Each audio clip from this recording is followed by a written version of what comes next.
A continuación, vamos a escuchar las palabras de la señora vicepresidenta de la Nación.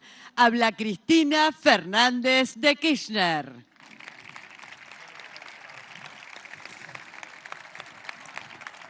Muchas gracias. Bueno, muy buenas tardes, casi ya buenas noches a todos y a todas.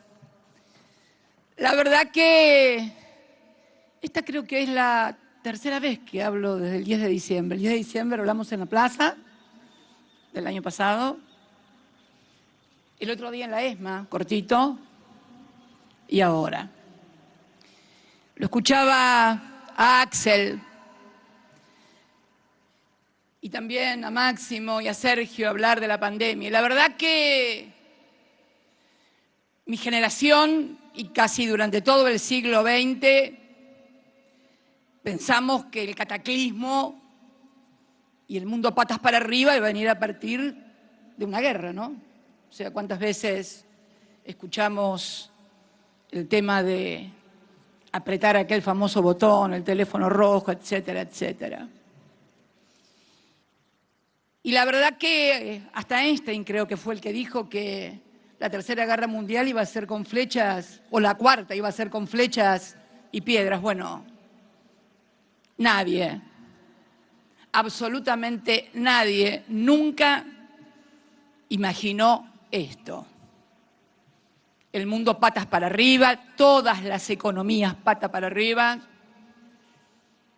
Dirigentes internacionales, líderes internacionales de las primeras potencias que tenían la vaca atada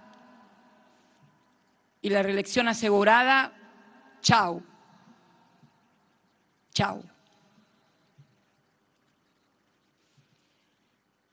Que algunos o algunas pretendan seguir analizando lo que pasa sin reparar tan solo un instante cuando hacen esos sesudos análisis en medios, tabloides, y etcétera, etcétera. La verdad que revela, creo que una falta de perspectiva histórica, fundamentalmente, ¿no? Y creo que los dos desafíos más grandes que vamos a tener en este año que empieza, además, claro, de la vacuna, como recién decía Axel, un formidable plan de vacunación, pero creo que el desafío por venir, el primero, vamos a tener que repensar todo nuestro sistema de salud en la República Argentina, al menos, que es donde tenemos responsabilidades nosotros, claro, ¿no?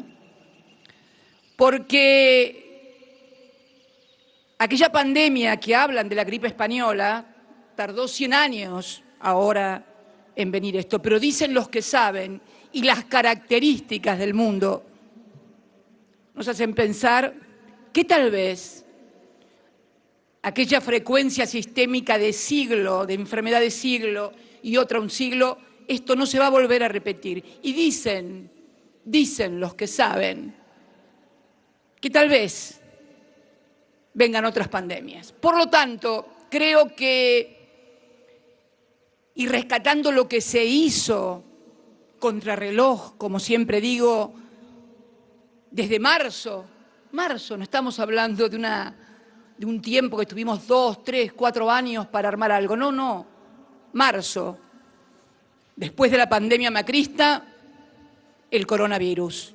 Y tuvimos que salir corriendo, literalmente, a armar hospitales, a inaugurar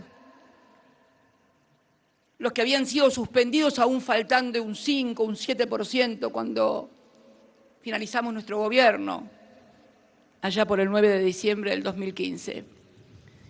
Y yo también tuve mucho miedo, y lo charlábamos mucho con Axel, con Alberto, pero fundamentalmente con Axel, porque como él recién lo decía, el conurbano tenía todos los números para una catástrofe sanitaria sin precedentes. Yo no canto victoria, no quiero ser pájaro de mal agüero, hay que seguir con la guardia en alto y seguir laburando y poniendo mucho dinero en todo el sistema de salud. Pero me parece que tenemos que empezar a repensar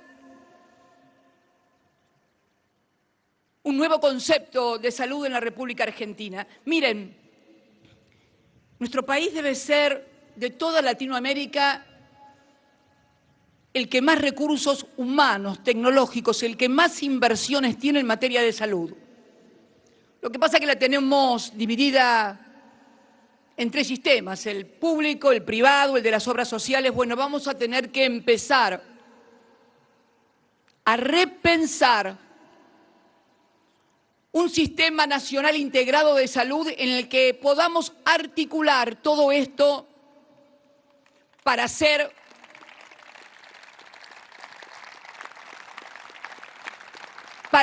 un uso más eficiente de lo que hay en la Argentina. Recuerdo cuando se discutía en la Cámara de Diputados la finalización de los privilegios y de los fondos mal otorgados a la ciudad de Buenos Aires, que un legislador de la oposición, para fundamentar que eso estaba mal, decía que de cada 10 porteños solamente 3 ocupan los hospitales públicos de la ciudad de Buenos Aires. Y entonces el señor presidente del bloque de diputados, cuando le tocó cerrar aquel debate, dijo lo obvio: bueno, si solamente 3 porteños utilizan los hospitales públicos de la ciudad de Buenos Aires, quiere decir que esos hospitales tendrían que estar en otra parte. Obvio, es de pura lógica, porque realmente tenemos que repensar no solamente en el sistema sanitario, pero creo que es ahí donde urge un diseño de país que olvide esa concentración tan injusta, pero además de injusta, tan ineficiente económicamente para los que les gusta hablar de economía y de costos. Es muy ineficiente en términos de asignación de recursos. Entonces creo que debemos abordar esta tarea, que no quiere decir no contemplar los intereses de los privados, simplemente que tratándose de la salud, el Estado, que es el responsable de garantizarle a los argentinos y a las argentinas la salud, tiene que pensar y rediseñar desde un compromiso con el conjunto de la población un nuevo sistema sanitario. Y se me ocurre también que, no quiero ocupar demasiado tiempo porque tiene que hablar Alberto todavía, que el otro gran desafío que vamos a tener, obviamente, va a ser la economía. Sergio decía muy bien que la economía va a crecer en el 21. Pero ojo, yo no quiero que ese crecimiento se lo queden 3 o 4 vivos nada más.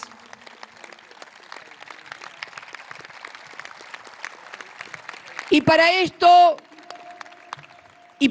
me parece que hay que alinear una tarea fundamental durante el año que viene, va a ser alinear salarios y jubilaciones, obviamente, precios, sobre todo lo de los alimentos, y tarifas. Porque miren, la Argentina es ese extraño lugar donde mueren todas las teorías económicas, digo yo. Y la verdad que aquí la actividad económica la mueve la demanda. el 65-70% de la actividad económica se da a través de la demanda. Y la demanda, no hay otra manera de hacerla que a través de salarios y jubilaciones y con precios de alimentos accesibles. No estoy diciendo nada que no se pueda hacer. 12 años y medio en la República Argentina lo hicimos y por eso, además de por la unidad, volvimos. No nos olvidemos nunca de esto, porque si uno no sabe cómo llegó, es probable que tampoco sepa cómo ir. Entonces, tenemos que, y siempre digo una cosa, miren, fíjense, ¿no? Una digresión. Axel debe ser el primer ministro de Economía, piénsenlo, debe ser el primer ministro de Economía de la República Argentina que gana una elección tan importante como la provincia de Buenos Aires. Nunca todos los que lo intentaron lo fracasaron. Fracasaron. ¿Saben por qué? Porque hay una memoria de la sociedad. Hubo una unidad fundamental. Pero si hubiéramos estado todos juntos y la gente hubiera vivido más los 12 años y medio que estuvimos, tampoco nos hubieran votado. Sí lograron, rompiendo la unidad, que no nos votaran pese a 12 años y medio de gobierno, en donde mejoró la participación de los trabajadores como nunca, o como en las viejas épocas peronistas, en la participación en el PBI, donde habíamos logrado la mejor jubilación de toda Latinoamérica, con la mayor inclusión previsional. Más del 90% de los adultos mayores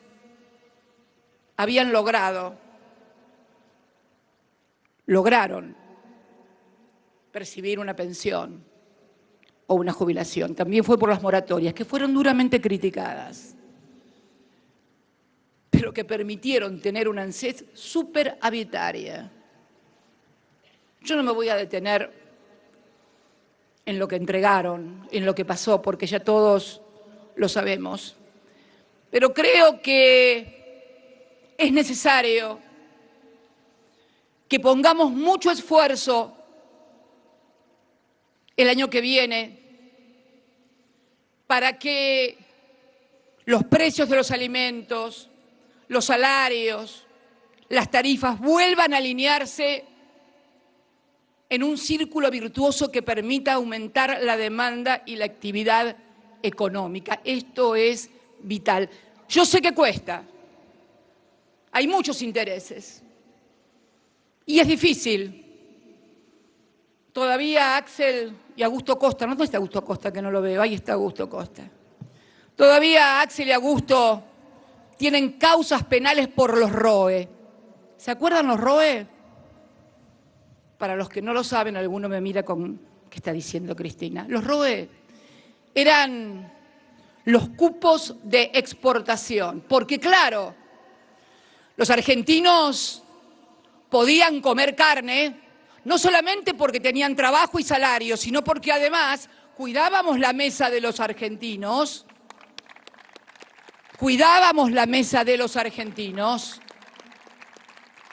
tomando medidas que obviamente a algunos sectores le parecen antipáticas, autoritarias, y ya sabemos cuando a los poderosos algunas cosas les parecen antipáticas, intervencionistas o comunistas, cuando no nos pueden parar ni en el Senado ni en la Cámara de Diputados, se van a los juzgados. Porque, ojo, que nadie se engañe, el famoso lawfare no es solamente para estigmatizar a los dirigentes populares, es para disciplinar a los políticos.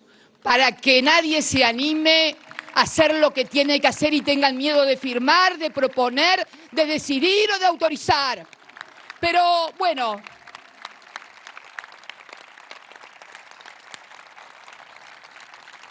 podría hablar del dólar futuro. En cualquier momento vamos a juicio oral el gobernador de la provincia de Buenos Aires, el presidente del Banco Central, tu presidente, Alberto, y tu vicepresidenta. Porque con el dólar futuro, increíble, sí se puede explicar. Sí, se puede explicar todo. Lo más notable de todo es que los que se llevaron la diferencia con el dólar futuro no fueron ni Axel, ni Cristina, ni Pese, sino todos los macristas que vinieron después del gobierno. A ellos los sobreseyeron, a nosotros nos procesaron. Y después hay alguno o alguna que dice que el lawfare es una construcción para justificar no sé qué cosa, por favor. Pero es para disciplinar. Por eso le digo a todos y a todas, todos aquellos que tengan miedo o que no se animan, por favor, hay otras ocupaciones además de ser ministro, ministra, legislador o legisladora. Vayan a buscar otro laburo, pero necesitamos gente que los sillones que ocupe de ministro, de ministra, de legislador, de legisladora, sea para defender definitivamente los intereses del pueblo. Muchas gracias, compañeros y compañeras. Los abrazo mucho y fuerza, que lo vamos a lograr. Ya lo hicimos y lo vamos a volver a hacer. Claro que sí. Muchas gracias. Muchas gracias, señora vicepresidenta de la Nación.